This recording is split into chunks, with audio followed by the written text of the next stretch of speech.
Hello, my name is Ranger Max, and today I have something rather special for you. A skull of Procyon lotor.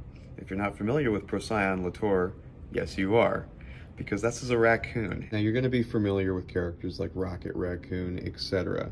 Now these are members of the order Carnivora. Procyon lotor, or the American raccoon, or northern raccoon also, is quite an interesting character, and I think a lot of people tend to really love raccoons. So let's go through some of the skull and ultimately try to diagnose why this fellow died. Something really interesting about raccoons is this. If you look inside of there, what you'll notice is that all of this space underneath this cranium area is hollow. That's because they needed all that space for the brain. And if you look at that, that is kind of a massive brain. Raccoons are actually insanely intelligent. Now you'll notice right above this hole, or below it, depending on which vantage point you're looking from, you see those two holes there. Those are actually the sinuses. If you've ever laughed while drinking milk or something like that, you won't be surprised that the sinuses actually do connect back to the back of the throat. And in fact, this is why you're able to breathe with your sinuses as well. Next thing I'd like to point out is the size of the auditory region. So these are where they would have held their eardrums, etc., their auditory organs, and this is where the sound would sort of come in. And as you can tell, they're pretty large, and that's because raccoons can actually hear pretty well, certainly a lot better than you can.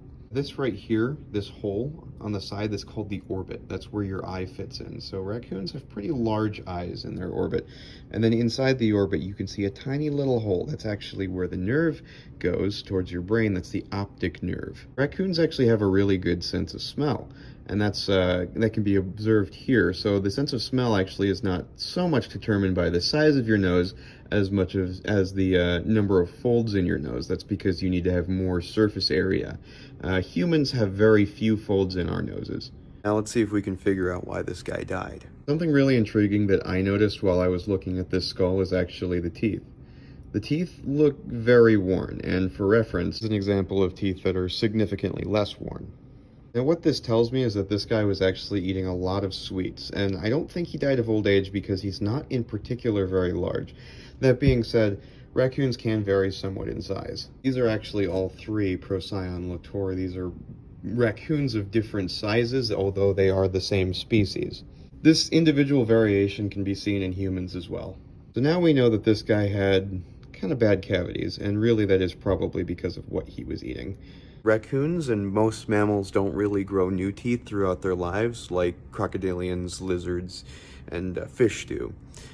We tend to be stuck with the same teeth our whole life, and also like humans, raccoons' teeth are susceptible to the effects of sugar. Getting into the garbage a lot, and eating just a lot of candy, or maybe he had high access to berries. This level of tooth decay can actually also be seen on his lower jaw. He was probably in quite a bit of discomfort actually, and may have died actually of starvation, which is a sad way to go, but it's kind of neat that we were able to identify this sort of health defect that this raccoon had. Now that's not necessarily why he died.